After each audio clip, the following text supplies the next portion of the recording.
Welcome, everybody, to this week's episode of Point of View. I'm Jeremy Hirsch, and my guest this week is extremely exciting for me. It is Fabrice Sapolsky, and Fabrice is, number one, a fantastic comic book writer, publisher, editor, inker. He's done, if he's in comics, he has done it. He is a wealth of experience, and one of the main things I love in this world is comic books. I'm a gigantic nerd. Some of you might remember Speechbox, which was my comic book podcast that was done once upon a time with Sam Burson and Patrick Osborne. And I like to talk about comics. And he created, I'm a huge Spider-Man fan. I have expressed that multiple times on the show before. And it's, not enough to just say I like somebody's work because they worked for one of the large companies, but obviously Spider-Man is a huge impact on my enjoyment of comics and one of the characters that got me into reading.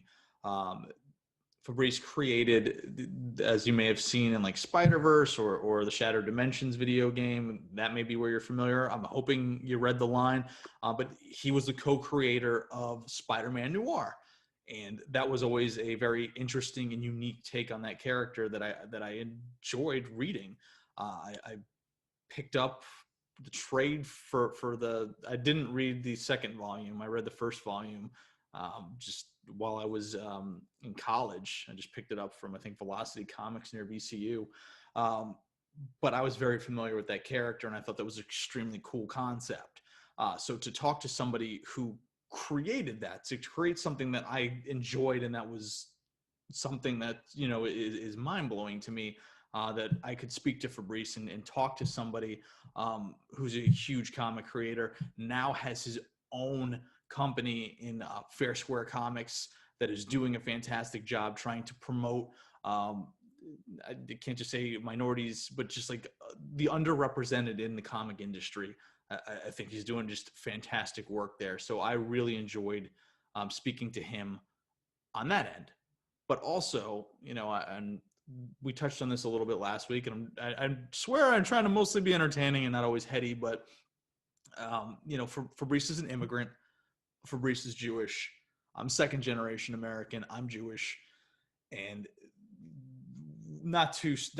I don't mean like sour mood or something like that, but we do have at some point in this conversation, we do talk about that shared connection and difficulties, like in perception of us in the media and representation, and then obviously representation for others as well, because that's one of the goals of his company.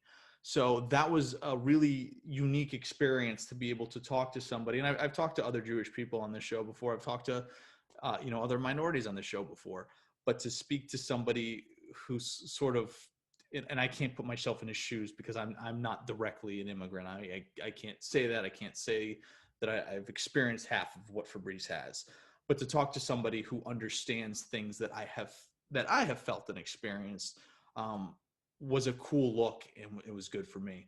So I'm really excited for you guys to watch this interview. I'm really excited for you to hear Fabrice, talk about growing up being a fan of comics and kind of how he worked his way up to where he is now and what he's been able to work on. And then also, for some of the more serious things that we discuss. I hope there's a lot that you're able to take out of that. So without any further ado, this episode with Fabrice Sapolsky, Point of View. Welcome, everybody, to another episode of Point of View. I'm actually extremely excited, not only for another Point of View, but for my guest today, Fabrice Sapolsky, who is a writer, artist, editor, publisher, anything in the history of comics that an individual could possibly do. Fabrice, I think, has every single base covered. Fabrice, thank you so much for coming on and talking with me a little bit today. Thank you for having me. It's great. I absolutely adore the title, the name of the podcast. This is the best ever. Thank you. I will quote you on that, and then we'll plaster it everywhere for promotional purposes. Absolutely. You can it's all yours. Thank you. I'm gonna have to co-opt that from you. The main reason, why you're here is, we're gonna talk and delve into comic books, but I think one of the best ways to understand something is to go into the start of it. Usually you want to begin a story at the beginning, right? Oh my God. You mean the secret origin? The secret origin of Fabrice Sapolsky. So I was diving, and I was telling you this a little bit online earlier. You know, I was watching a couple different interviews you've done. I read around, and I'm sure some of it, especially in the print editions, maybe facts get kind of shifted. So I got to go straight to the source. So Fabrice, you grew up in Paris, France, right? Yeah, I was born and raised, and unfortunately, well, be an indication of my very old age. I spent most of my adult life in Paris, France, and I only moved a little bit under 6 years ago to the United States. First in New York, and I've been in LA for over 3 years. So Which yes. which did you like better so far between New York and LA? I am a native New Yorker, so be careful with how this gets answered. Well, look, I'm gonna take an analogy that I usually like. So I was born in Paris, and Parisians and New Yorkers are the same. Like they're Really? two sides of the same assholes. And that's like, yes, I love Paris, I love New York, but I also like LA. I mean, LA doesn't necessarily like me because LA doesn't like anyone. Sure. But yeah, I miss New York, even though right now New York is not in the best state. So No, that I think we can concur. yeah, Uh, but growing up in France, your first connection to comics, you know, I was reading that, you know, around maybe 6 years old or so, yeah, you started picking up your first comic books. I saw that maybe you were drawn a little bit to X-Men and things like that. no, No. no. Oh my The god. I saw a thing that said you were an X-Men guy. Oh, I was an X-Men guy, but more in my teenage years. Ah, so that Um, came a little bit later, but you were that came a reading little bit like later. So French license like Green Lantern and Green Lantern, yes, Green Lantern, Flash, Teen Titans, Conan the Barbarian, strangely. Yeah, and I mean all the and then Spider-Man. And it was like I really became serious about comics when I in the early 80s, like 81, 82. This is when I really became serious, like collecting comics. And at that point, I was absorbing everything I could absorb and I could find in the newsstands. So it was really that. It was really that. which of with everything you just mentioned, what were you like super into out of that? Because I know there's a lot of DC titles into that, and then you know obviously later on a couple different things, and then Conan. You know Yeah. what about those stories like attracted you to comics? Well, Teen Titans was my number one. Like Teen Titans by George Perez and Mark Wolfman was my absolute, like it was the title that I was waiting for every month. It was like I can't wait to get that. I can't wait to read another one because it had something that was very emotional, very human. It read differently than the rest, and the way back in the day, the way you consumed comics in France was very different from the US. It was not like periodicals the same way. It was four different episodes, four different issues compiled in a magazine style, like a compilation, and it was like four, sometimes three. And so there was this brand called Strange, and Strange had like four Marvel titles. There was Spider-Man, Iron Man, Daredevil, and Rom, and those four, and you might think like, what the hell? Yeah.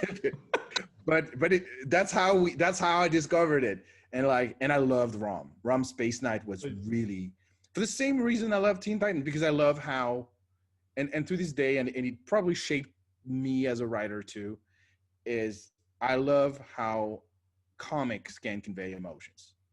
And like when I read a comic book and then I want to scream, cry, laugh, whatever emotions can the comic book can convey, I'm like, good job, guys. You made it. And I like to do that as a creator too. I like when people read my comic books and then they feel something.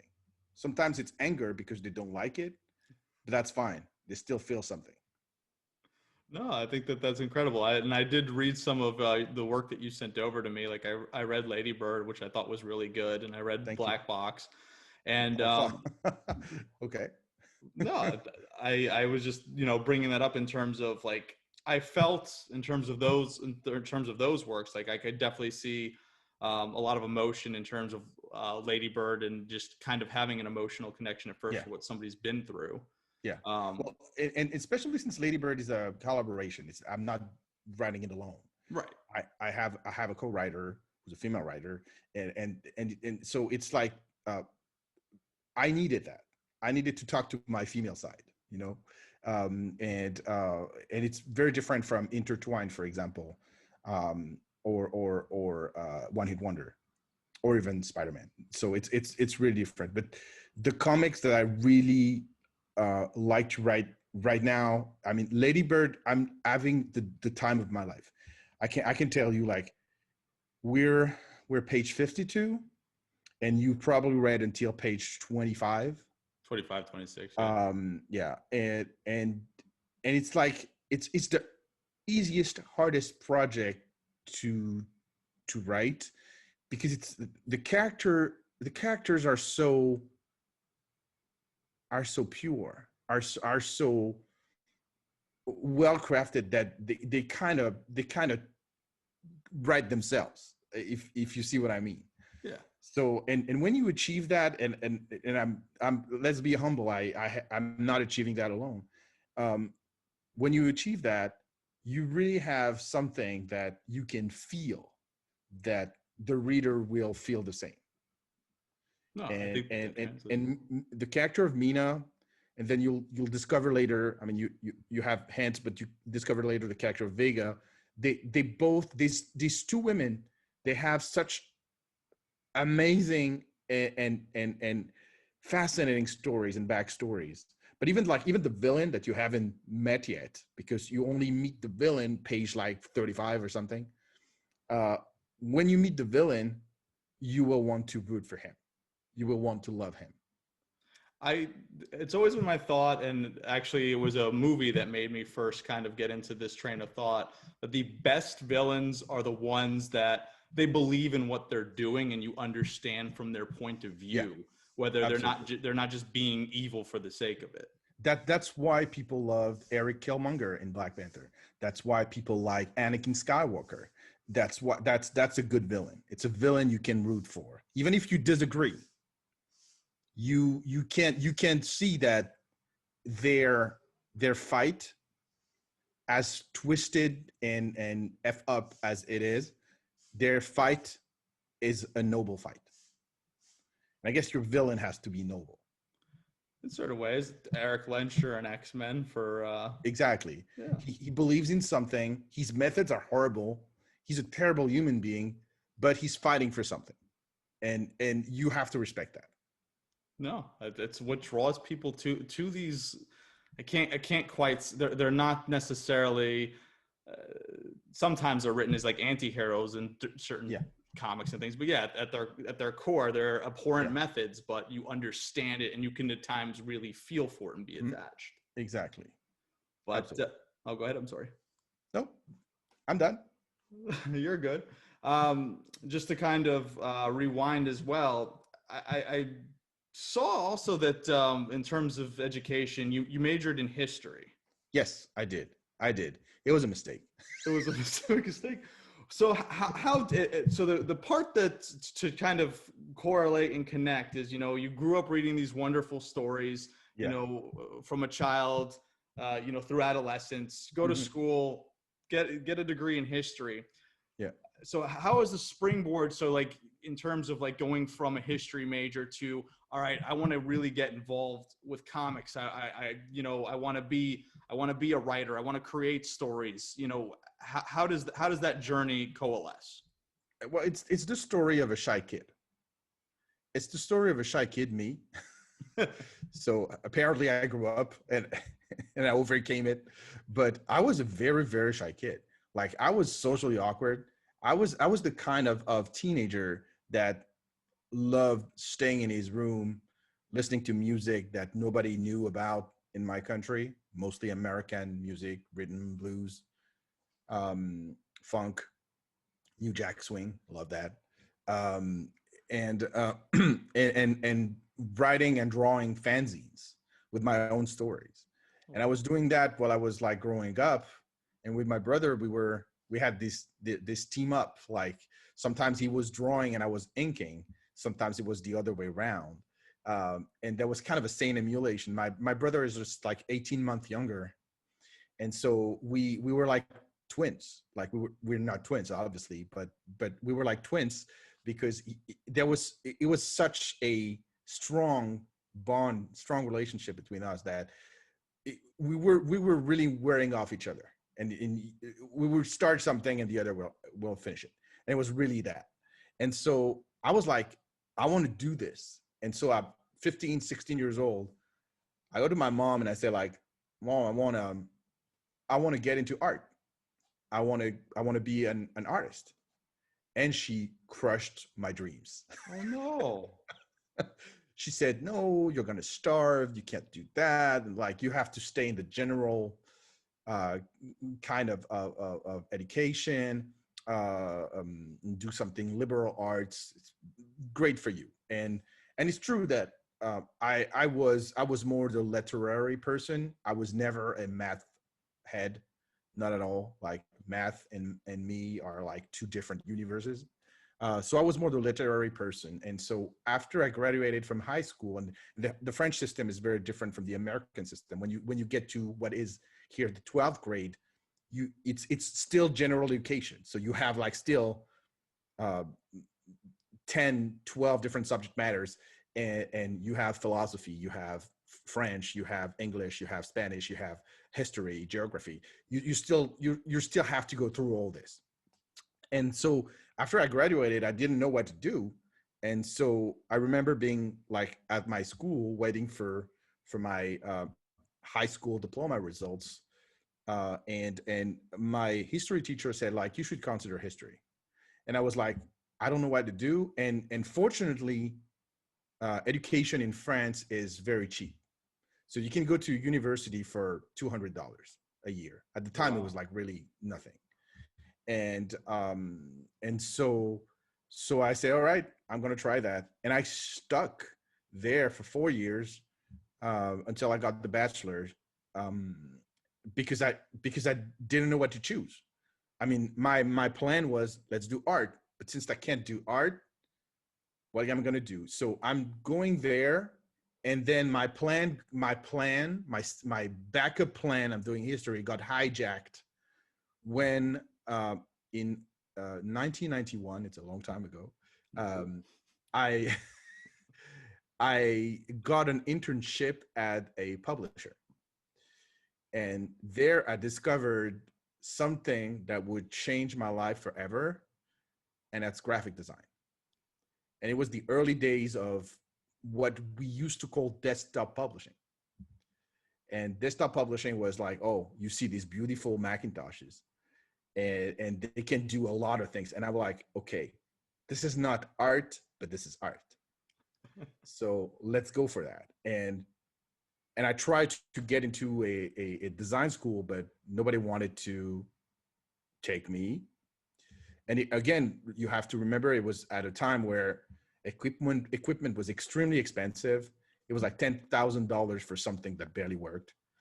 And so it was very hard to even get trained to be a designer, especially coming from liberal arts. And so I self-taught. Wow. I learned how to be a designer all by myself. And when I thought I was ready, after like 2 years, I started knocking on people's door to get a job. And so my girlfriend at the time, who became my first wife, so my girlfriend, she was working for a Jewish newspaper. And she calls me up and she says, the editor-in-chief is leaving to build his own magazine. They need a designer. You should go. I had no experience. I just had me. and I was still a shy kid, even though I was better. So I get there, and I can't see the editor in chief. He was not there, but I see the owner of the company, and I saw this guy. And well, I can say it to your podcast because a lot of people know who these people are, but for those who don't, you can provide subtext. But this guy was a Lubavitch. Oh. And but it was like a kind of a mild Lubavitch. It was not like all hat and black and long. No, it was actually dressed brown. Even his kippah was brown. Everything was brown. Mm-hmm. Like he was brown and shirt and white shirt. And so he welcomes me and he says, what do you know? I said, well, I know Photoshop. I know Quark. At the time it was Quark. I know Quark. Okay, you start Monday. But then in the back, I see there's a guy working there. So I go back home. I tell my girlfriend, looks like I got the job. And when I show up on Monday, I show up at 8:30 or 8, I don't remember. So he puts me where the guy used to be on Friday when I came. And the guy shows up at 9 for work. He didn't tell him that he was fired. So I'm like, I'm 23. This is my first job. And I'm working as a graphic designer for a weekly magazine, a weekly Jewish magazine. And I have no idea how I'm going to design 50 pages a week from scratch in 4 days alone with a terrible computer that was not even up to date. And with people forgot that at the time, Photoshop didn't have multiple Command Z. You couldn't like erase. No, it was just like once. People forgot that when you were bombing, your system was bombing, you lost everything. Or I mean, it was really, and the screen was in black and white. And it was like, I couldn't even see the colors, even though some of the pages were in color. So it was really something. And that experience lasted for 6 months until the magazine, the company that was publishing the magazine went belly up. And so I was fired. I mean, I was let go because he couldn't pay me anymore.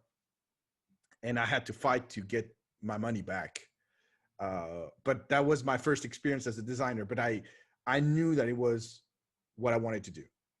And so I kept going.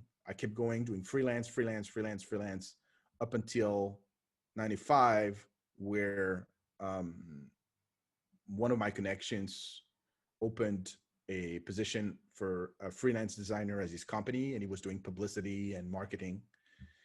And I stayed at this agency for 3 years until I had enough. And this is where comics come back. I created my comic book magazine because at that time, after, I don't know, 6 years just designing, I felt the urge to write. And it's not so much the case anymore, but at the time, writing, designing, 2 different words, like 2 different boxes, not talking to each other. It was really, I remember I was working freelance at not a newspaper, a magazine, a weekly magazine. It was a national weekly magazine. It was a big thing. And the graphic designer team and the editorial team, they didn't have the right to talk to each other. They were talking to an editor, and the editor was shuttling between the services. So the left and right hands didn't know what each other was doing unless they had the intermediary. And we were losing a lot of time. Because they were late, we became late. It was later, and we were almost every night trying to solve issues that could have been solved with a better communication. And I kept that in mind when I created my own company, and the fact that I could design and write at the same time allowed me to move faster and to make magazines almost all by myself. I mean, I couldn't do it all by myself because I didn't have all the knowledge, and I had to have other people coming, but I could correct, work on the titles, work on everything at the same time. And it made a 2-3 person operation look like we were 20. Yeah, because you had the direct contact. You didn't have to. Exactly. And we were super, super efficient. So Comic Box was created in 1998, and it came out of that. It came out of frustration, and it also came out of my will to do something related to my passion, which was comic books. So, and American comic books over everything else, because like I could have chosen French comic books, but I didn't like them. I could have chosen manga, but I mean, and I like manga, but not as much as I loved American comics. I mean, I was sold to the Americans. It's a very distinct style. What is the main, and one thing, like I know manga, but what's the main difference really between, and I've seen some movies and properties based off French comics, so I have an idea, but what's the main difference that you see a lot in French comics versus, you know, American comics? It's the relationship between the reader and the material. In French comic, let's take a metaphor for a second. Sure. Imagine you're in a movie theater. The comic book is the screen, okay? In French comics, the reader is al fondo. It's in the back of the room, and he's watching from a distance, and all these panels are super wide. They're very distant, and you can see the action, but you're really far from it, and emotionally you're a little bit distant. In American comics, you are in the first 3 rows. You're really close to the action. It can pop. It's going everywhere. You can feel it. And in Japanese comics, you're in the screen with them. You really, nothing matters except emotions and characters. And I like to use that metaphor because it's easy to understand how I place myself, and I really place myself first 3 rows. But also, it's good for people who don't know anything about comics and make differences to understand that wherever your comics are coming from, they're still comics. As long as it's sequential art with balloon, caption, text, whatever. Yeah. As long as it's sequential art, wherever it comes from, I call it comics. And there's no way you can make differences between the different chapels in our medium. We're part of a big family. That family is called comics. Manga, French comics, American comics, whatever. We're just all comics. So really interesting way to look at that. That's a very good metaphor. It's a universal medium. No, I mean, they're all beloved everywhere, worldwide, easy to understand. 100%. So going from Comic Box, what was the inspiration, or, you know, how did you get together, like with David Hine, to come up with the idea for Spider-Man Noir? Like, what was the precipice for that? What was sort of like brewing in your mind for that particular story, and like how did that come together? It was very organic. It was Really? very organic. As I told this story many times, Dave and I had been introduced to each other by Richard Starkings. And Richard Starkings, founder of Comic Craft, he's the father of modern lettering. He was a hand letterer, and then he wanted more jobs because he was living in New York, and New York is very expensive. And then he turned his writing into a font, and this is how electronic lettering started, and he started getting all the jobs. So Richard is a connector. He's someone who likes to connect people that he likes with other people that he likes. And he used to have, back in the day at San Diego Comic-Con, he used to have these Saturday morning breakfasts during the con. And so one year I met one of my good friend, Joe Keating. Another year, I met another friend, Justin Norman Moritat, who's one of my best friends. And 1 year it was Dave. It was Dave Hine. And Richard, so you used to come to those breakfasts and you never knew where you were placed. It was a big table and he was like, Fabrice, you're going here. Dave, you're going here. Dude, you're going here, and dear. And it was really conscious on his part because he knew who people would get along with. So it's kind of like speed dating, but for breakfast and comics, and it was great. And so of course Dave and I, Dave is a fantastic human being. Like when you talk to him, first he has an amazing amount of culture, and he's like he's a trove of ideas and knowledge. He's really good, and so of course the discussion was about history, about politics, about economy, geography, and comics, of course, and all that. And we really hit it off like immediately. It really was like instant. And so a few months later, I was in London, and because for business, for something that was completely different, I was trying to sell a Batman magazine to Titan, the publisher. Sure. And for the French market, but they had the license for the UK, and they didn't know if they wanted to invest the French market because the French market was really complicated. And in the end, they decided to go against it. But they were nice enough to respond to my desire to meet them and to take me to a great Lebanese restaurant. Oh, you got something good out of it. Absolutely. Well, I got something better out of it because since the meeting was at 11 o'clock and I didn't want to wake up very early, I took the opportunity to come a day earlier by train. I mean, there's a train between Paris and London. So I was taking my train and I slept over, and I was at the hotel, and literally that morning when I woke up, I had the idea for Spider-Man Noir. And I didn't have a lot of things. I had the name Spider-Man Noir.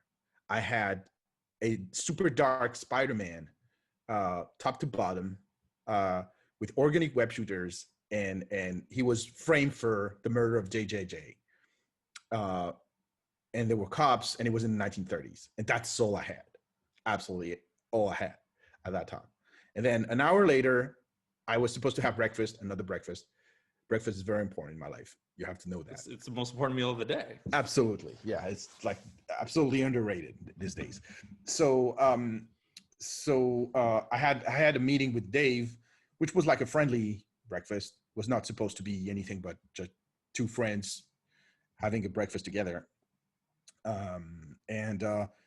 And so, I mean, the idea was really fresh, and I pitched it to Dave, and he hated it. So, so I let it go. I let it go. And I took my train, and I had my meeting, and I took my train back to Paris. And when I came back to Paris, it was late that day. I think it was a Friday or Thursday, whatever. It was late, and then I opened my email inbox, and I found a long ass message from Dave, who said well, I thought about your idea all day. I changed my mind, but it's not going to work if it's not pulp. And then I pushed back. I said no. So we started negotiating, and that's why Spider-Man Noir has noir elements and pulp elements, because Dave was always more interested in the pulp version, in the pulp side of things, and I was more interested in the noir side of things. But that very special cocktail works. It works like no other noir books worked at Marvel. And it's the only noir book I've ever read at Marvel. There you go. But it's also because of the pulp elements, because the pulp elements, and I will give 100% credit to Dave for that. He insisted that we had the pulp elements, and very early on the question was okay, Spider-Man, powers or no powers? And we said powers. And then Dave say, okay, Spider God. And this is where we started to really expand everything. And it was, again, it was very organic. We had very, very few arguments. Like, it was like really, okay, we have this big sandbox. Let's create something. And everything became like, I can tell you like who did what, but at the end of the day, it doesn't really matter. Dave delivered a brilliant Goblin. His Goblin was brilliant. I mean, I brought the element of like, because I remember V, and so for me, Norman Osborn was the costume. It was the mask, but under he was the lizard like type of Goblin. And I loved Nosferatu, so we modeled the Vulture after Nosferatu, and that was a huge influence. Like, and to me, it was clear that it had to be. See that like blatantly now that you say that, though. Yeah. So we kind of melted all our influences, and in the second series, Dave was very. He was enamored with the Crime Master. He wanted to bring the Crime Master, and I was not so much of a fan, but he convinced me. And the Crime Master became a very important character because he has a direct influence on the fate of Felicia, the White Widow. So it's really a collaborative effort. It's two minds very interested in a lot of things together. And also we knew from the start that in Spider-Man it had to be socially conscious. And remember, it was 2007 when we wrote it. No comics were socially conscious at Marvel. No comics were socially conscious at Image. It was like all popcorn. But we were when we decided to make Aunt May and Uncle Ben, two communist leaders running a shelter. It was a conscious choice. When we decided to have Dr. Octopus being a Nazi experimenting on Black people, it was a conscious choice. It was not random. We really wanted to talk about those issues. It was very important to us. Talking about racism, talking about the absurdity of capitalism when it's not ruled properly. Do you think those elements are why it's been something that has been fairly popular, even since then? Obviously, you've seen the Noir character in other iterations, games, Spider-Verse, this, that, and the other. Do you think that having those elements helped maintain that popularity, and that's why that character is an endearing version of Spider-Man to a lot of people? Unfortunately, I don't think so, because as time went on and Spider-Man Noir started to appear in other medium, and especially after Spider-Verse, where clearly, I mean, we were replaced. Yeah. Marvel decided to keep going with Spider-Man Noir without us. That's clearly the signal that they didn't want us to do more social political content. They wanted it to be entertainment, and that's their right.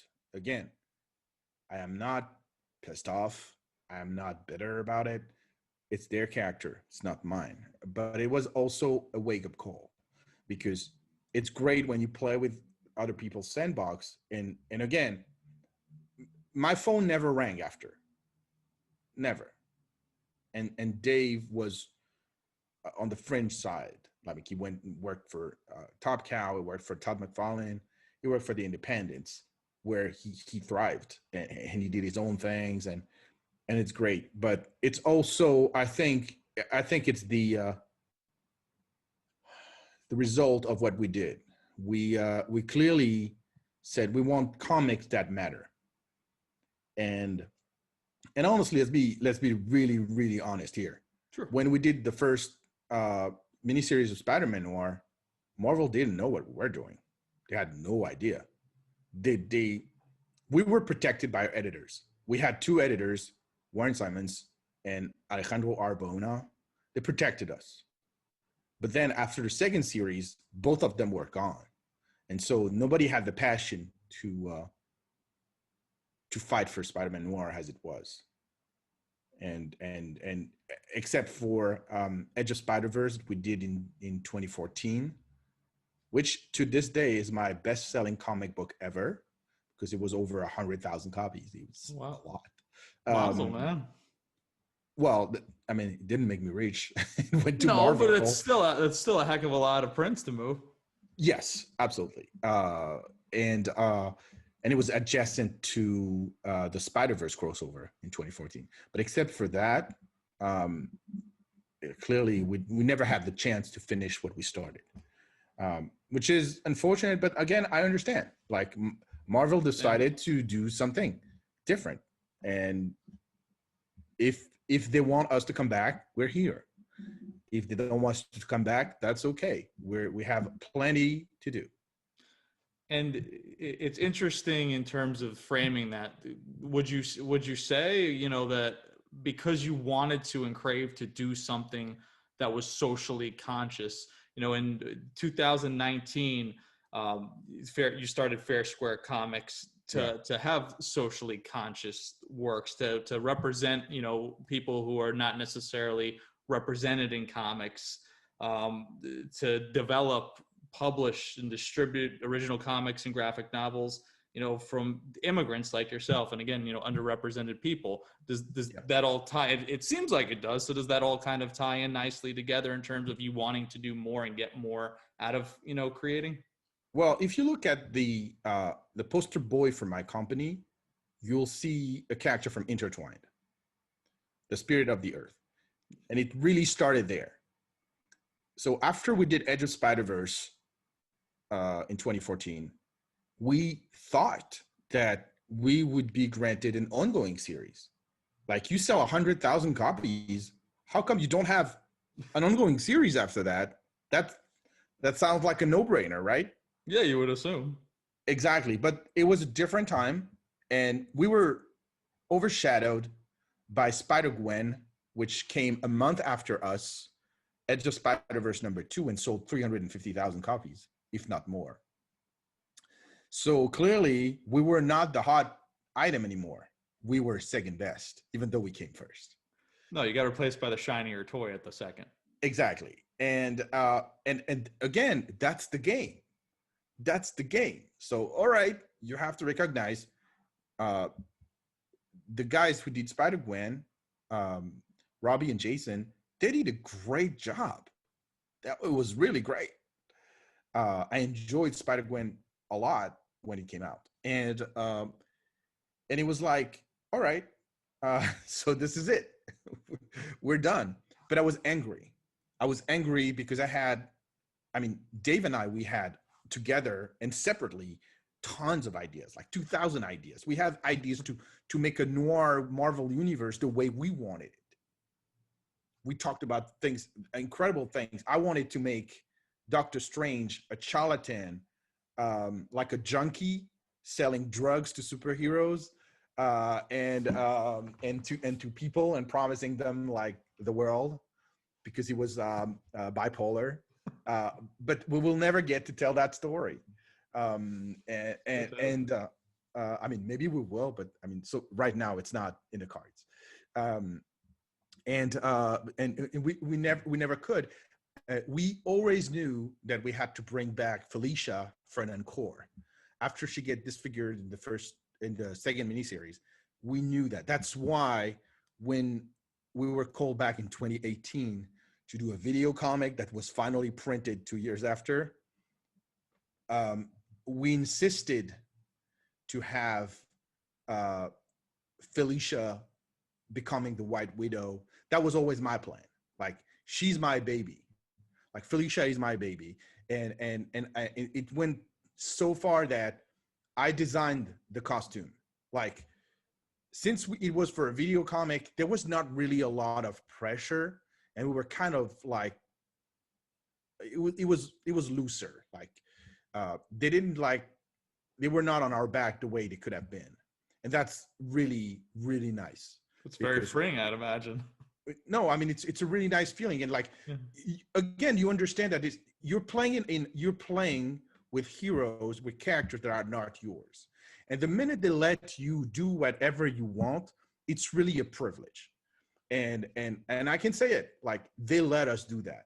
So when when we sent the script for the video comic, I said to Dave, look, I designed the characters. There was the Shocker and there was the White Widow. And he said, all right, send it to me. I'll send it with the script, and we'll see what they think.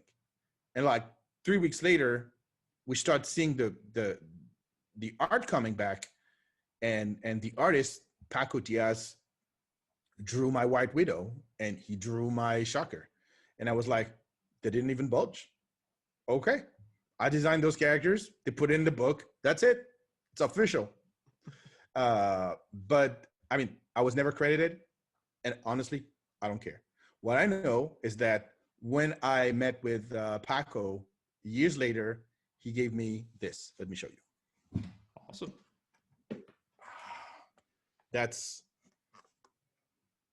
Oh, that's so cool. That's Spider-Man Noir and the White Widow.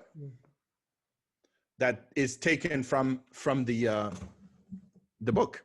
So I'm very proud. I'm very proud of that. You should be. That's fantastic. And so I was angry because I had a lot of ideas. And late 2014, I was put in touch with the Chinese company that wanted to be Marvel.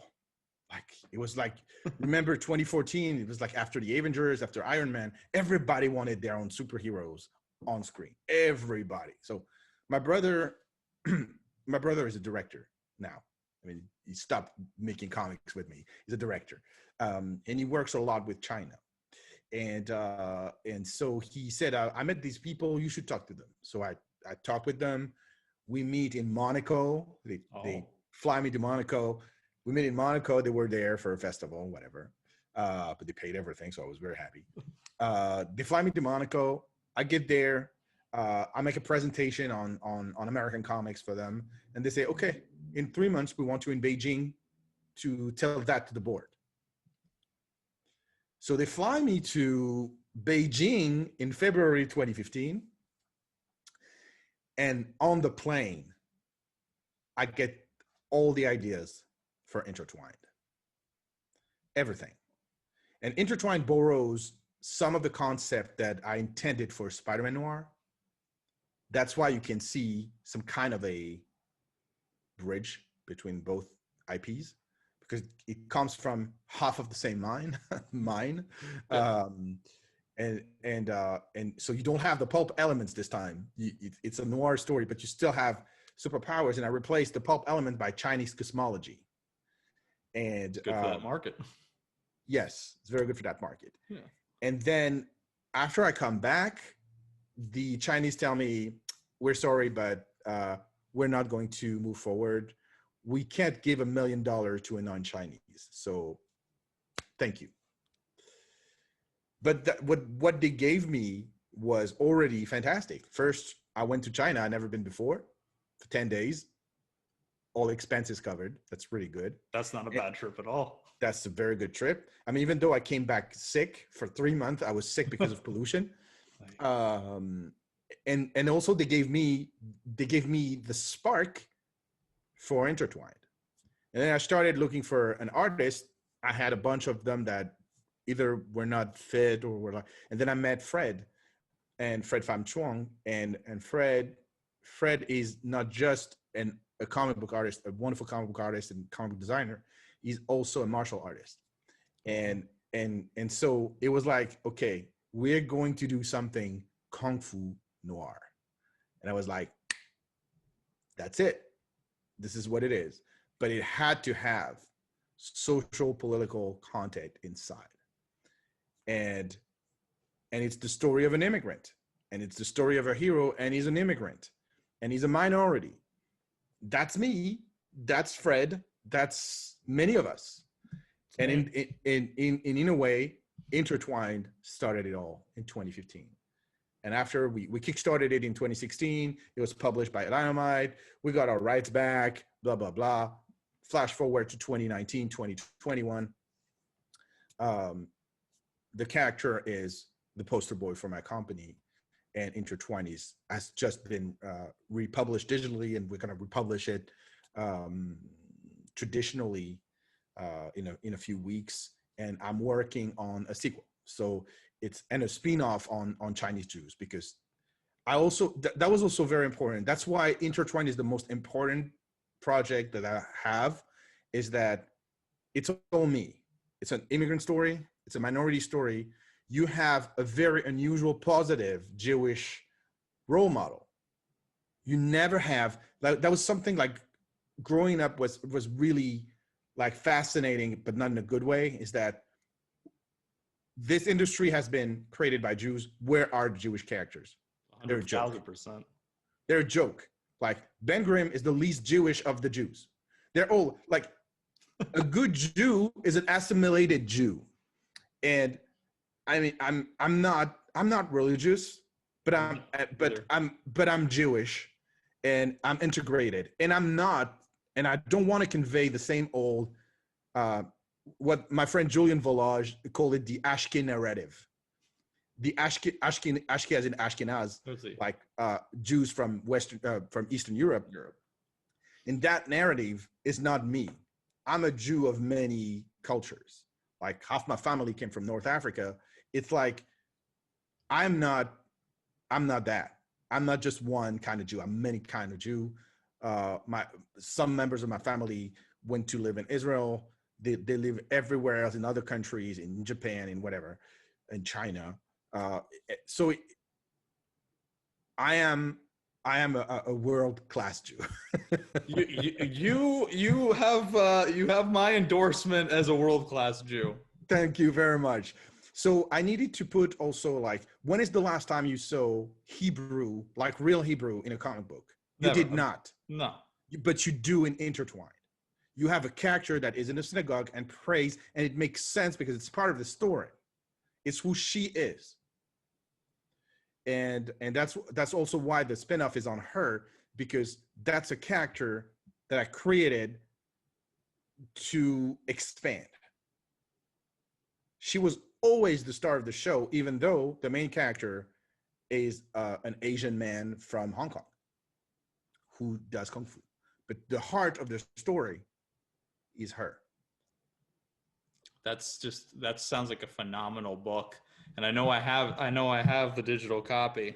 Yep. So I got to get cracking on that. That I did not make it to, but I mean, that's fantastic. That's beautiful. You know, we, like you said, I mean, we mostly are represented as jokes or characters, or just very assimilated in most.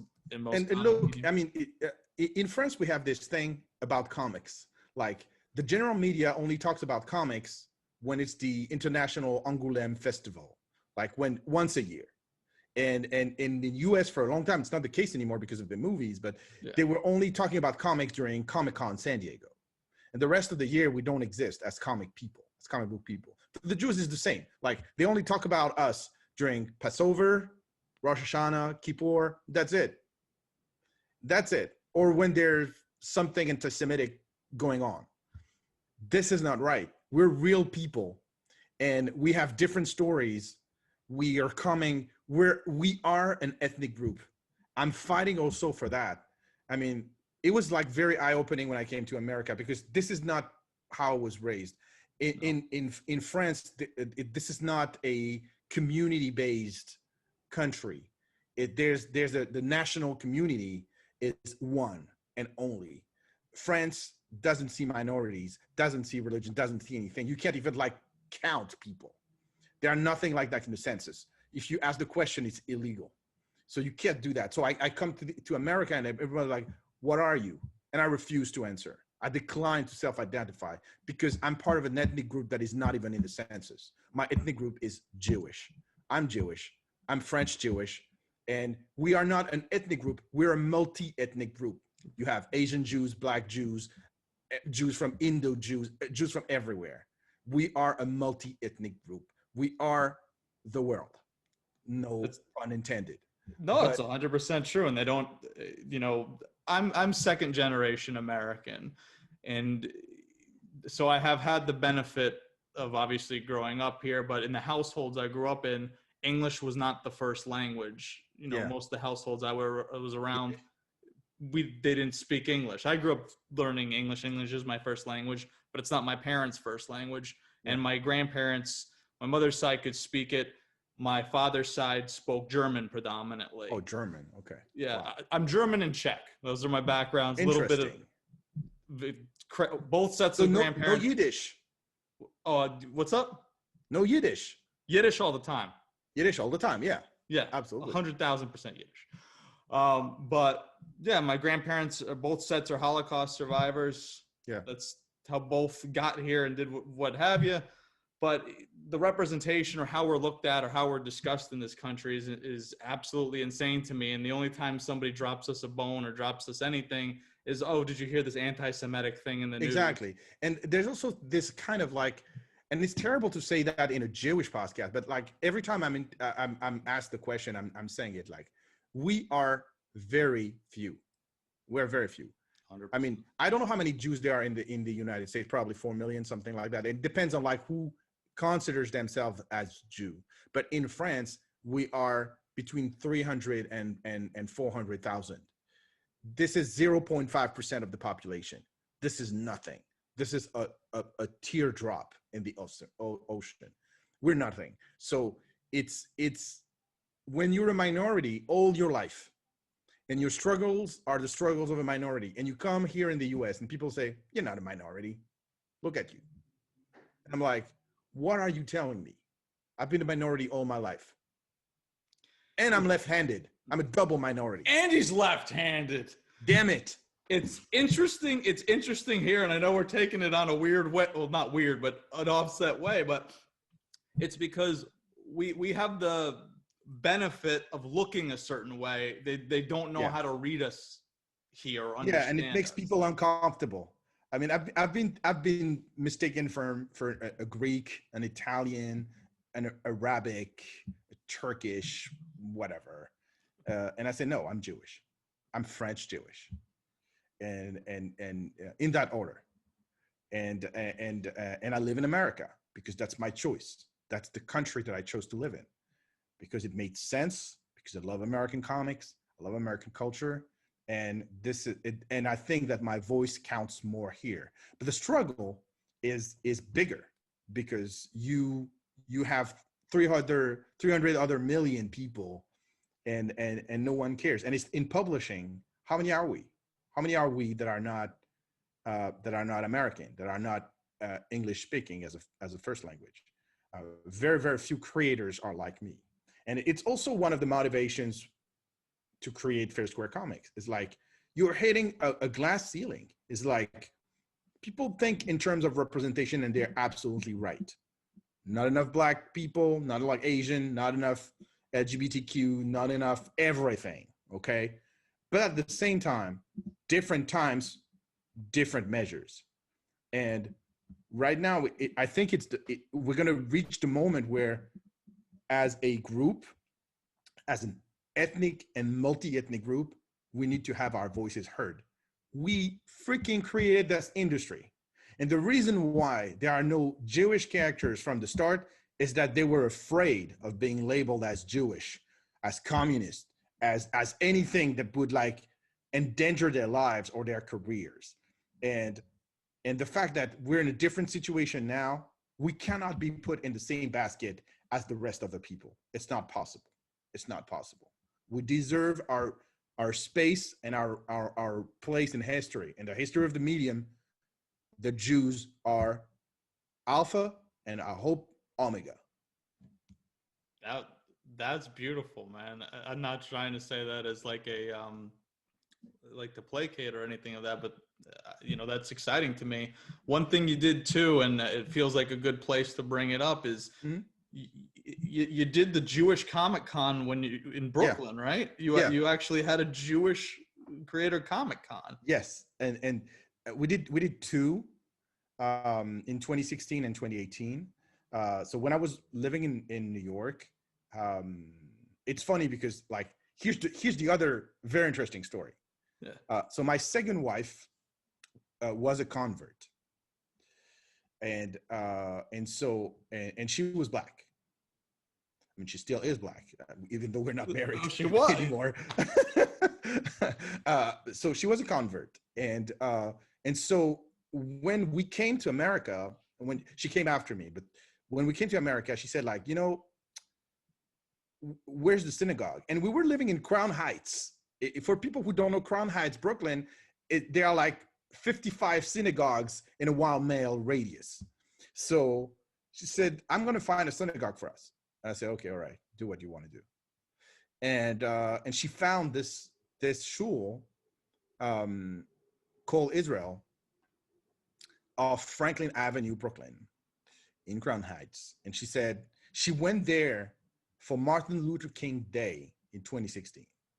And she said, this is our shul, because it's diverse. There were other Black people there. There were families that were from different walks of life. There were some LGBTQ, even though they were not explicitly displaying that. It was a modern Orthodox, very modern. It still is. And so we immediately felt home in this synagogue.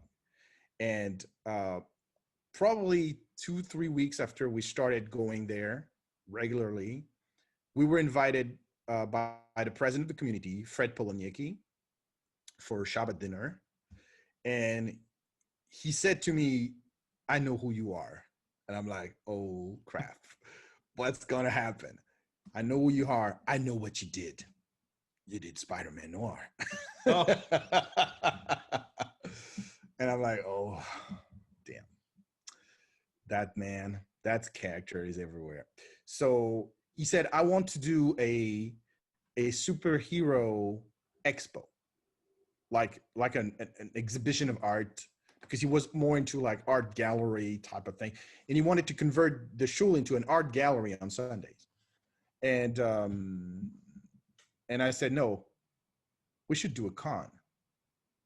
And then I leave him like 2-3 weeks, and he comes back to me and say, okay, I talked to the board. We're doing a con. And I'm like, damn, now I have to do it. So the first thing that I did was to call backup. And my first backup was Danny Fingeroth. And Danny, I didn't know Danny before, but I learned to know Danny. And Danny is like this legendary guy who knows so much, who's been an editor on Marvel. He worked at DC, he worked everywhere. He did the Stanley biography. And I fell in love with that guy. Like, Danny Fingeroth is amazing. He's amazing. Like, he has a strong personality, like, really, but he is amazing. I love him.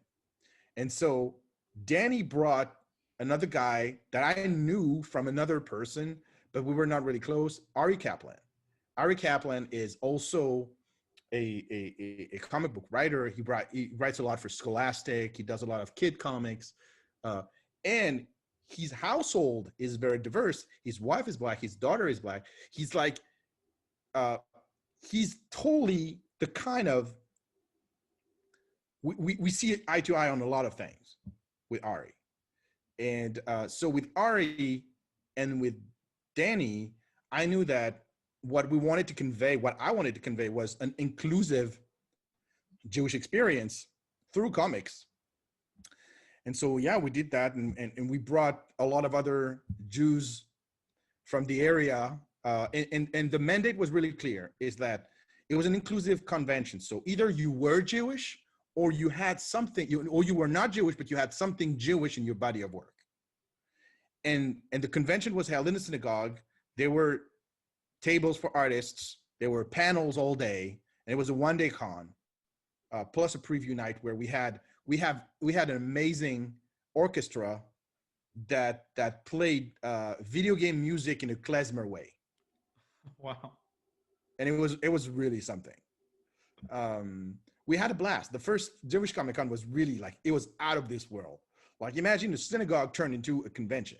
Well, that's what's blowing my mind, is I can't picture everything just shoved into a shul for this. Well, look on YouTube. If you go to the Cole Israel YouTube channel, you will find like broadcasts of the panel that were recorded, and so you can see some of the panels. There was one, the first panel of the day. I remember it was great. It was brought by my friend Jordan Gorfinkel, and he brought a Muslim woman and a priest, and it was a discussion about religion in comics, and in a synagogue. It was very important. So it's how open-minded and inclusive it was, but at the same time, it was very Jewish. Like, and I was thrilled for the second edition. I think it was the second edition, first edition. I don't remember which edition, but like I invited Greg Pak, and Greg Pak obviously is not Jewish, but he did a Magneto series. Yeah, I remember that was really fantastic. And I brought him to speak about his experience of not being a Jewish writer, but still being a second generation immigrant himself, because his family was from Korea. And how do you get into this?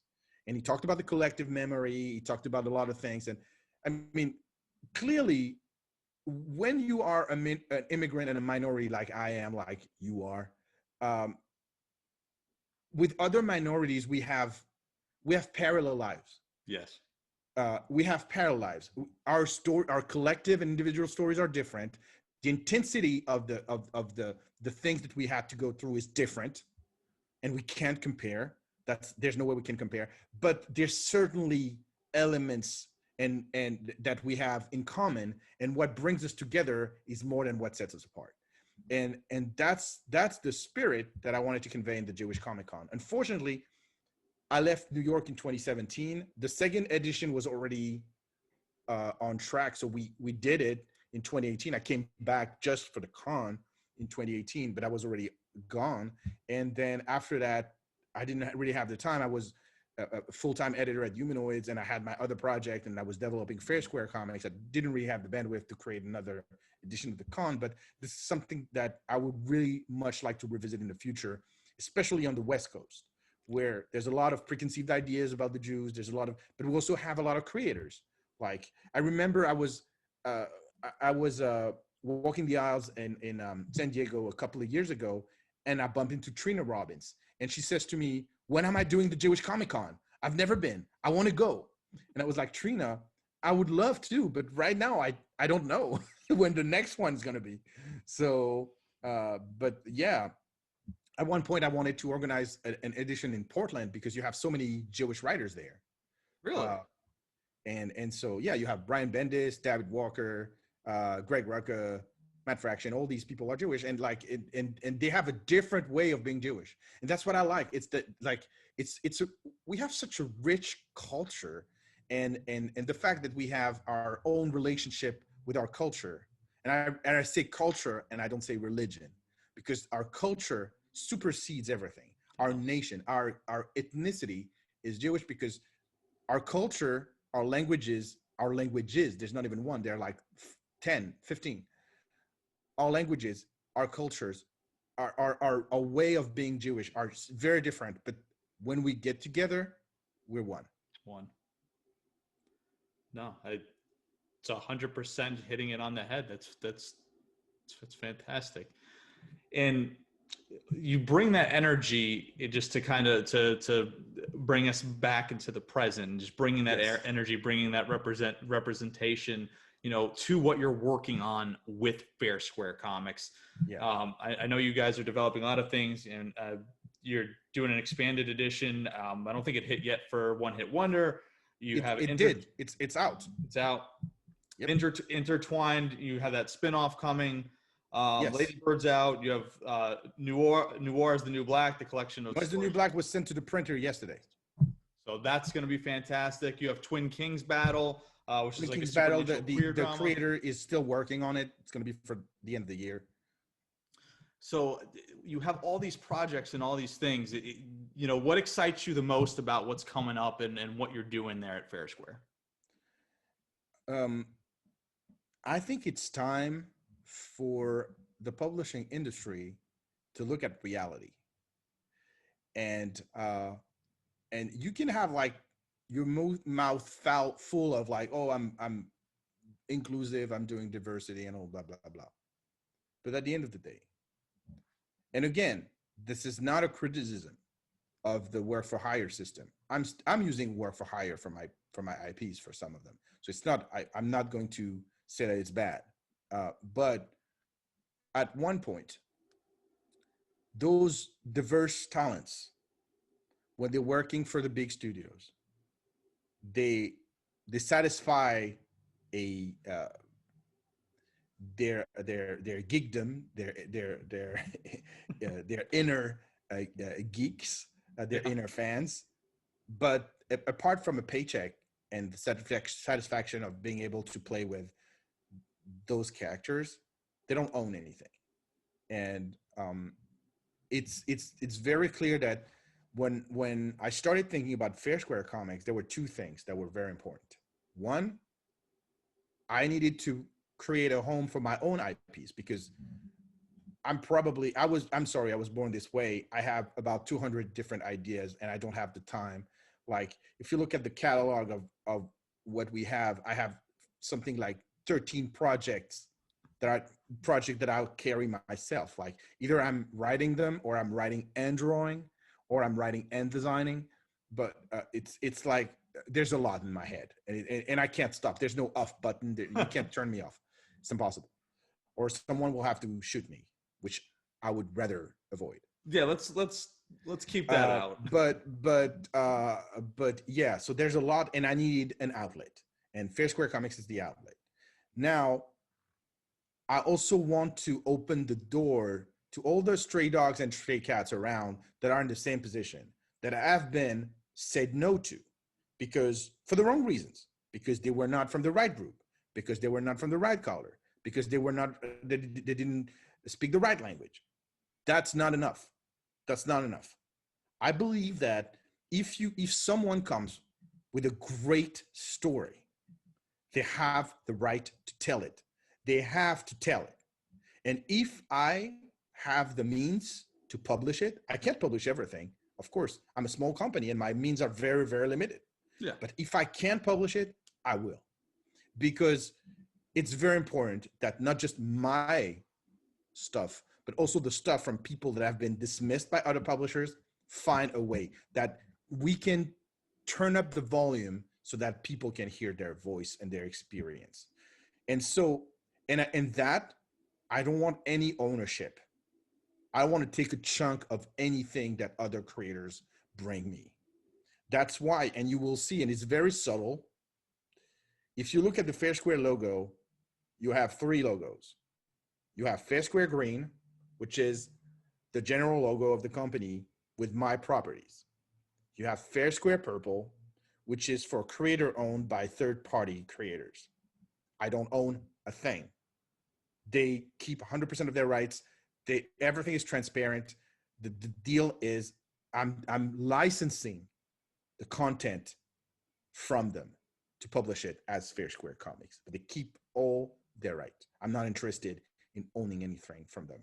And I figure that if I have to own something, I have enough of my own characters. Why would I own someone else's characters? I'm not interested. I want to own my characters. The rest, good. I'll publish them. I'll give them a chance. I'll market them, but this is not my show. It's their show. And the third is FairSquare Blue. FairSquare Blue you're going to see it in a different type of product, magazines and licensed property, because same thing. I want to bring, not just as a publisher, like financing the whole thing, but like I want to go to other territories and grab licenses from other publishers who publish stories that are compatible with our mission statement. And so that is FairSquare Comics. FairSquare Comics is a small, tiny little boutique publishing company. Our books are more expensive than everyone else. We bring the quality of the products. We pay people decently, and everyone keeps their rights. And that's it. I'm treating people like I want to be treated. That's as simple as that. I think that's a fair motto. And I would say, obviously, a lot of your fair square model. It's a fair and square model. It definitely seems, because of your past experiences, that obviously influences you to be more fair and to, treat these creators, you know, the way that you wanted to be treated, or not that you were treated unfairly. You understood what was going on when you were like working for Marvel, but at the same time, look, I had people who told me that I would never get any comics published because my first language was not English. I won't say who, but these things were told to my face. Yeah.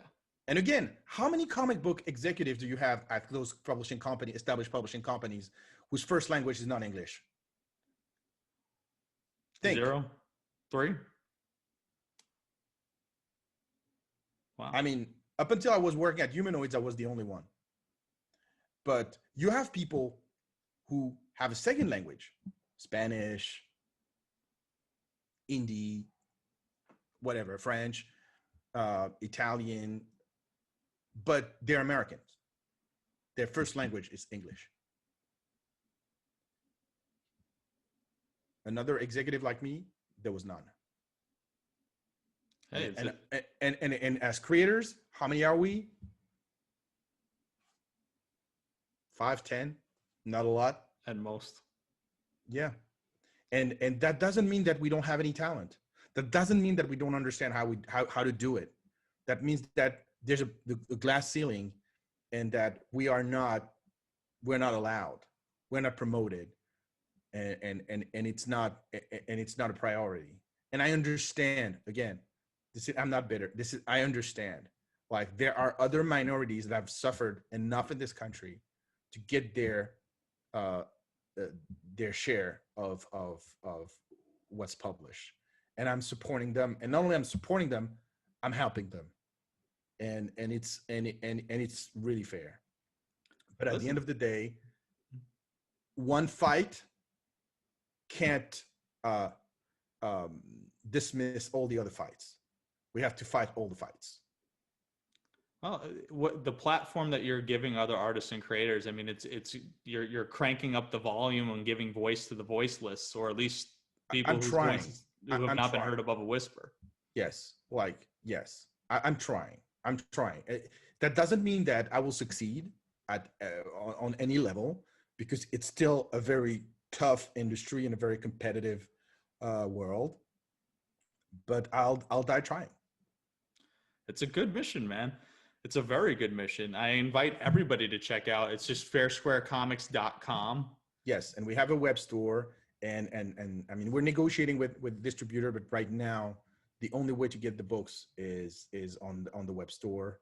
Or if you're a fan of digital comics, you go on Inker, the Inker app on iPhone and Android, and you can read at least 3 series, Lady Bird, Intertwined, and One Hit Wonder, for free with ads.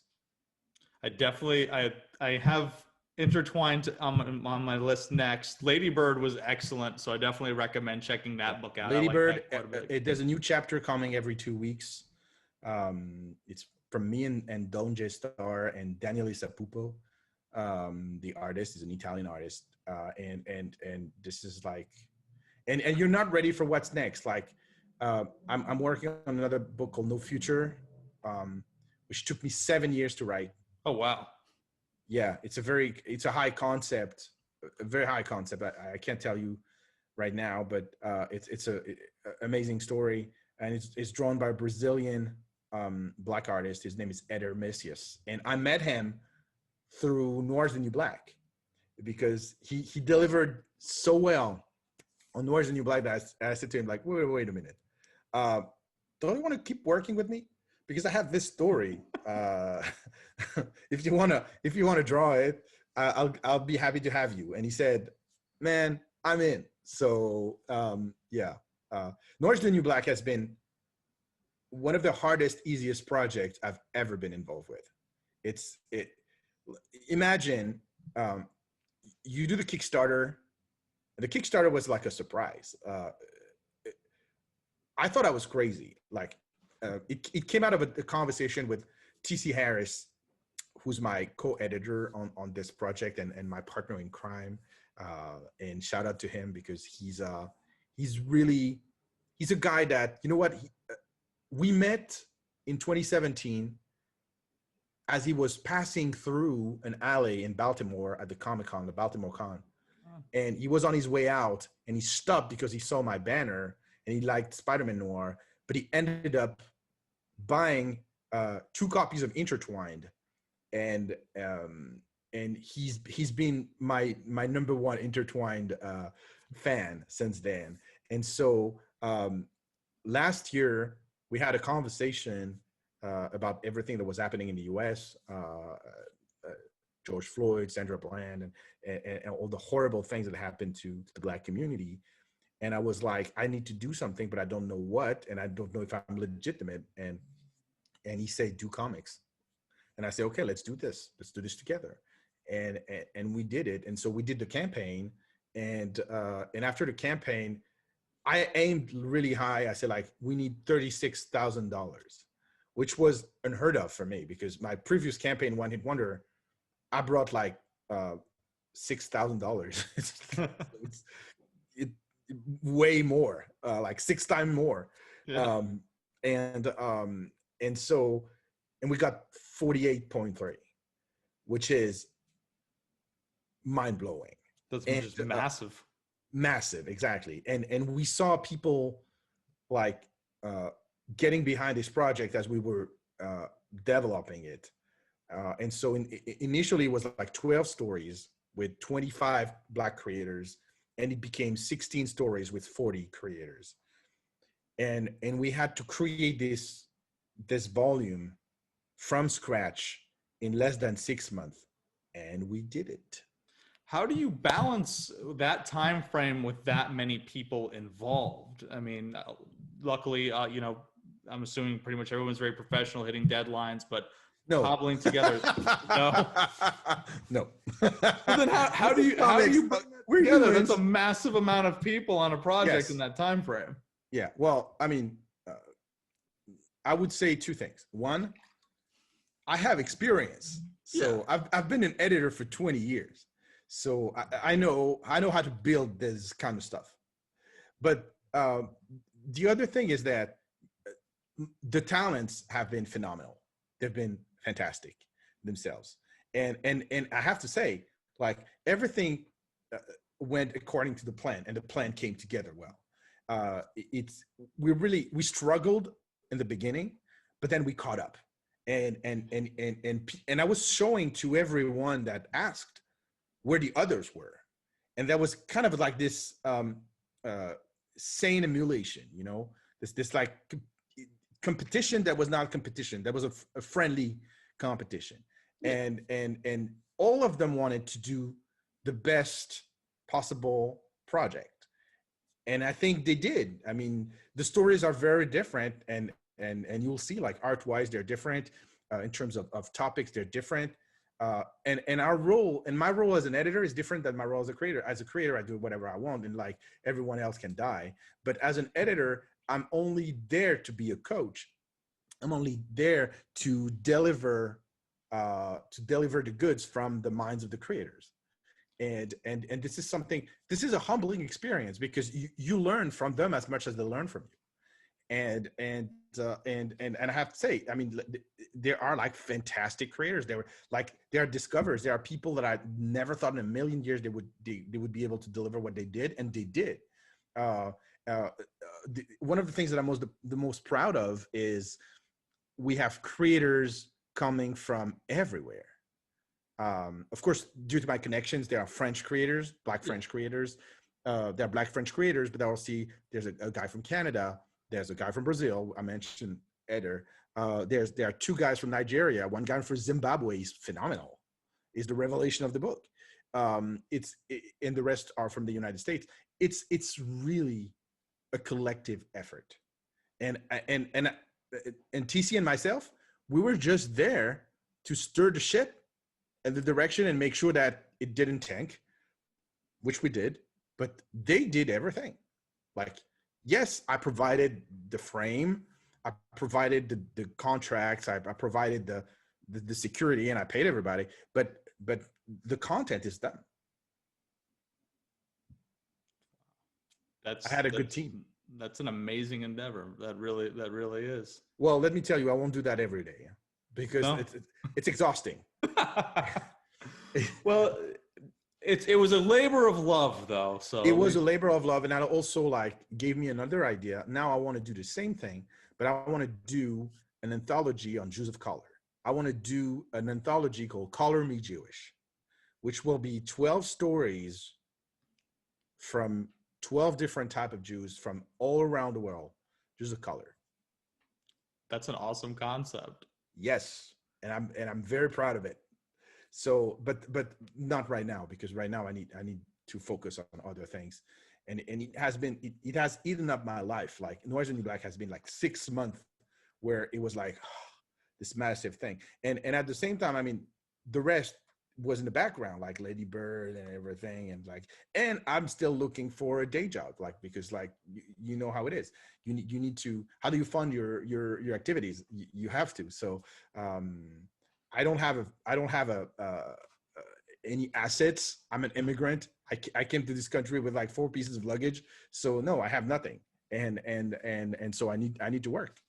I need to freelance. I need to find jobs to make all this a reality. So Were you, and I know you were at some, because obviously that's where you met others, but with COVID and everything, has that cut down on, would you normally be supplementing what you do with like convention appearances and selling stuff yes, there? And yeah, clearly, and it's a part that is missing, and everyone is suffering from the absence of conventions.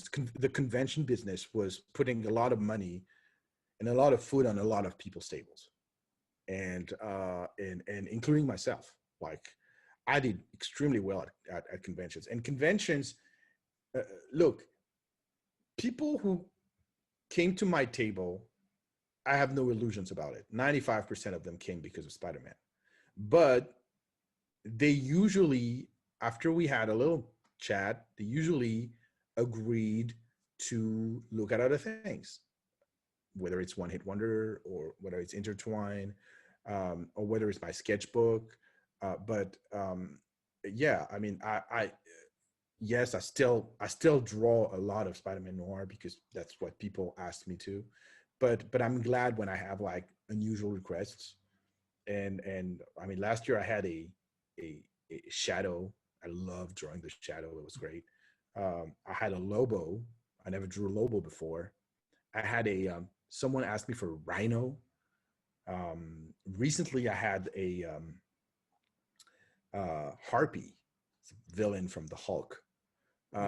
It is. I have some unusual requests. Baron Zemo. I drew Baron Zemo. So I mean, it's really fun. And at conventions, like, people come and say like, draw whatever you want. That's the worst thing, because when they say draw whatever you want, I'm tempted to draw my own characters because that's what I love. That's my passion. And so I have to, like, okay, no, but you still have to be able to identify. I understand the business. I understand that even though I'm pushing for my own characters, I live in a world where I don't have the marketing power to be Marvel tomorrow. I will never be Marvel. I will never be DC, but I can be maybe the next best thing uh, down the road. If I'm stubborn enough and I keep doing what I'm doing, I learned a lot. I learned a lot from people that came before me. I learned a lot from Todd McFarlane. I learned a lot from all the old creators. I love Joe Kubert.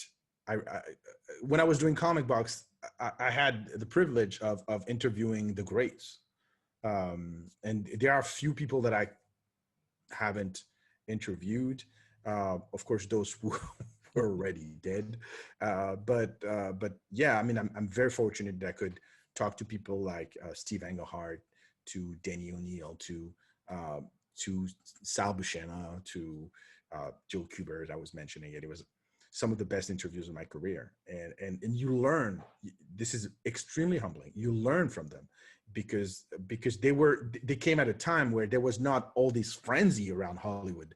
There was no movies, and they were in their own little bubble. That was and they thought. I remember when Carmine Infantino told me that the sales were bad because we forgot the kids, and comics had to have the kids, and he was partially right. It was also partially wrong because we need the adults, The adults have a bigger wallet, so they can also help this industry survive. And we need the collectors, but he's right. We also need the kids, and that's why right now, as I was developing, Lady Bird is a good example, because it came out of after almost 2.5 years spent at Humanoids as an editor. I saw the market shifting, and I saw the market shifting at publishers. Like there's an appetite from the audience for books for middle grade, books for younger readers, books for young adults or tweens. And I want to be there, not just as an editor, but also as a creator. And that's how Lady Bird came to be. Lady Bird came to be because of that, and because of other things that you saw in the book. But it was one of the reasons. I'm also developing 2 other young adults, one young adult and 1 middle grade. The young adult one is going to be called the Columbus Circle, which will be a noir tale with kids in 1943. Oh, that's a cool concept. And it was, and again, that was one of the things that spun out of Spider-Man Noir. Like I had this concept called Spider Squad, which was a kid version of Spider-Man Noir and Friends in the 1940s. And I showed it to my friend Joe Illich, who's a esteemed editor, executive editor at Heavy Metal now. And he said, why don't you repurpose it and do your own thing?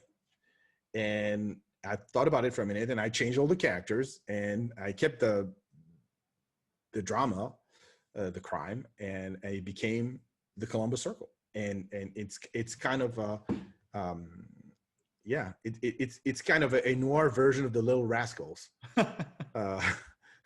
now, but it's great. I love it, and it's also very multicultural. It's very New York. Again, well, Columbus Circle. The Columbus Circle, yes. Yeah. It's called the Columbus Circle because this is where they meet. They meet there because the crime happens at the Columbus Circle, and they create they name themselves after the place where they met for the first time.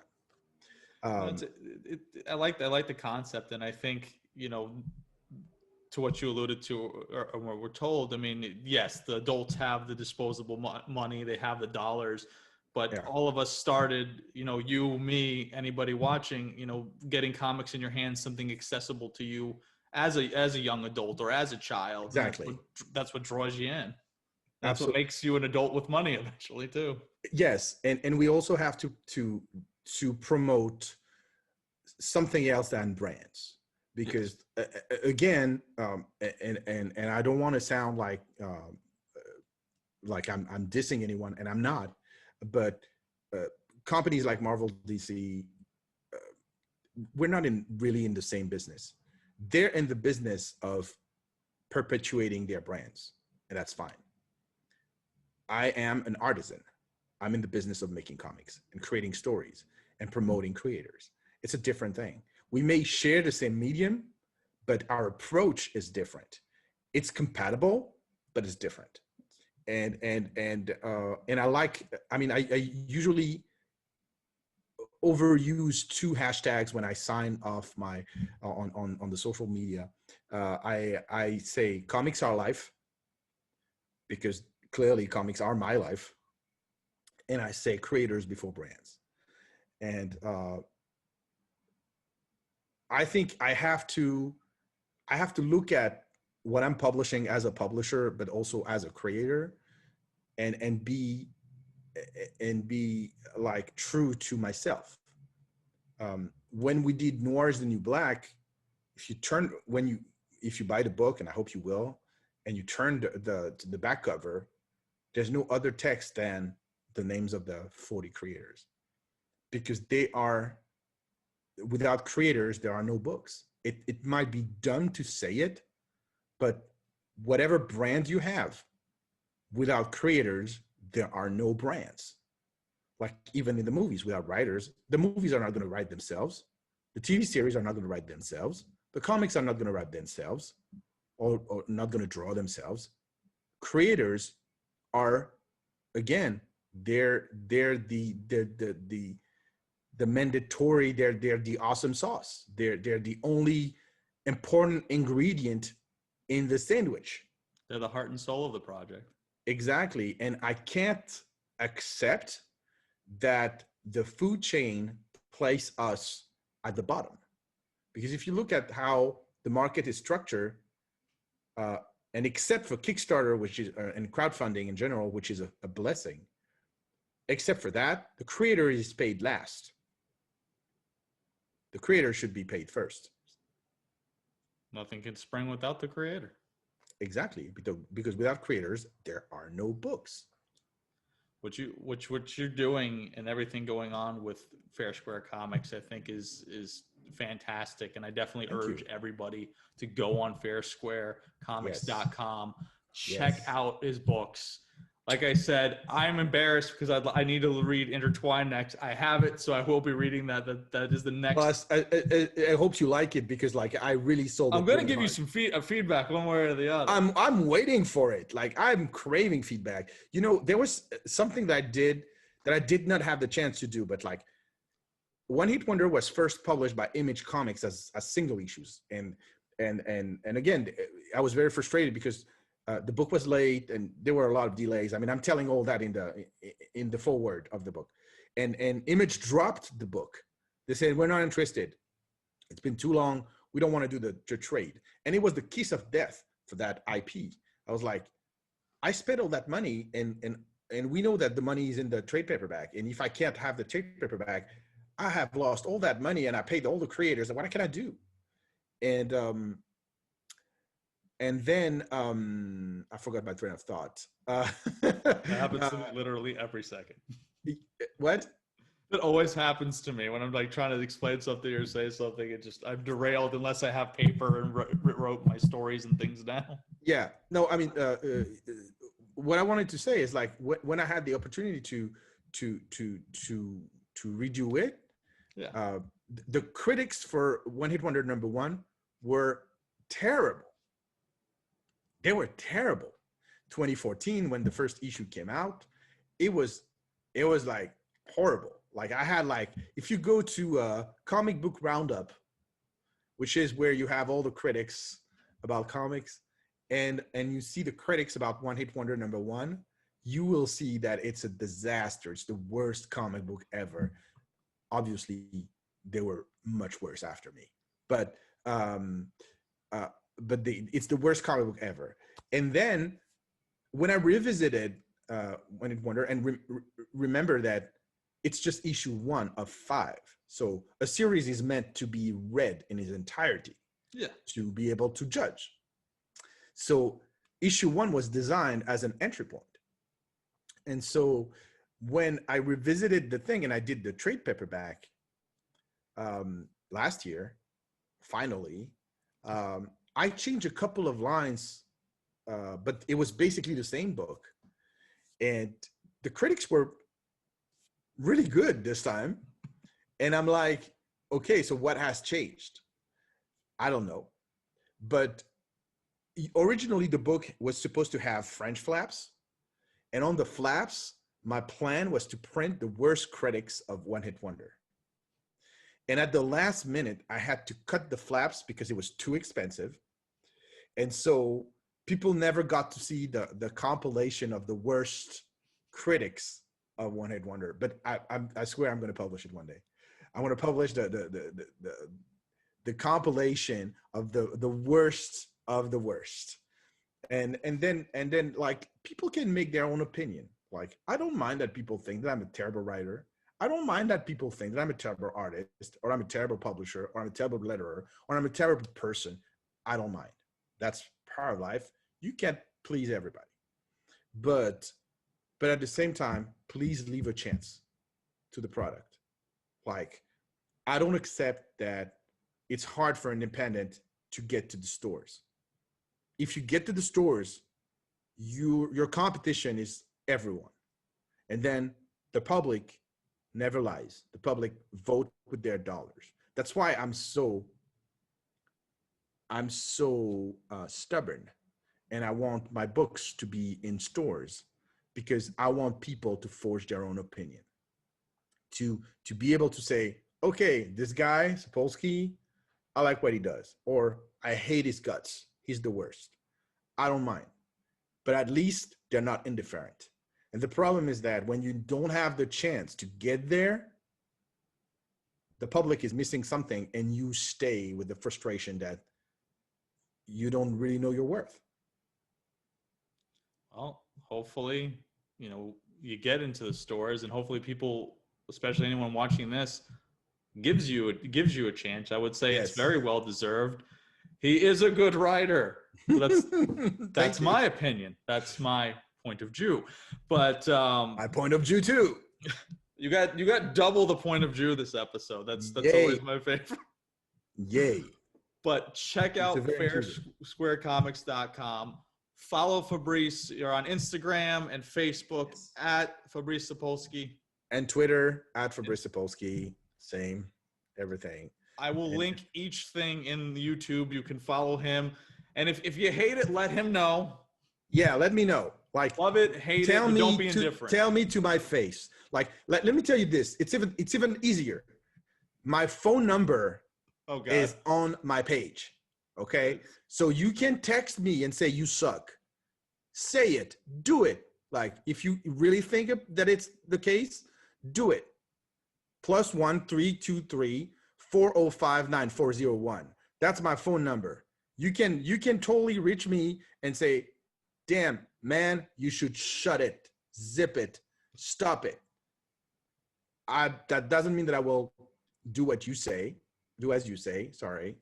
But I will discuss with you. I will have a conversation. We're going to be interesting. And again, I chose to put my number up there because I want to spark a conversation. I want people to know that creators are not in their bunker. Publishers either are not in their bunkers waiting for something to happen and just taking the money. No, I'm here. I'm in the lion's den, and I'm defending all the books that I'm publishing. You got tough skin, Fabrice. You're a mensch. Thank you. You gotta throw something out there, Fabrice. Thank you so much for. Thank you very much for having me. Thank you for coming on, for reaching out to me. I live for this, and to have somebody this is not my brown nosing or ass kissing moment, but I think you're an extremely talented guy. Your books are phenomenal. I am going to keep encouraging people to check them out because they're worth it. I don't push things or say people should check stuff out if I don't 100,000% believe in it, because I ain't got that kind of time. But and also most of the content that I offer, if they go to Anchor on the Anchor app, is free. And if they like it, they can buy it after. So you can have a taste of it. You're not forced. You have a taste of it on Anchor. If you like Lady Bird, Intertwine, or One Hit Wonder, then you can just go to the FairSquare website and buy a copy. That's as simple as that. You make it easy on them. Fabrice, yes, you have to. Thank you so much. Hope everybody enjoyed this as much as I did. Fabrice Sapolsky. Yay.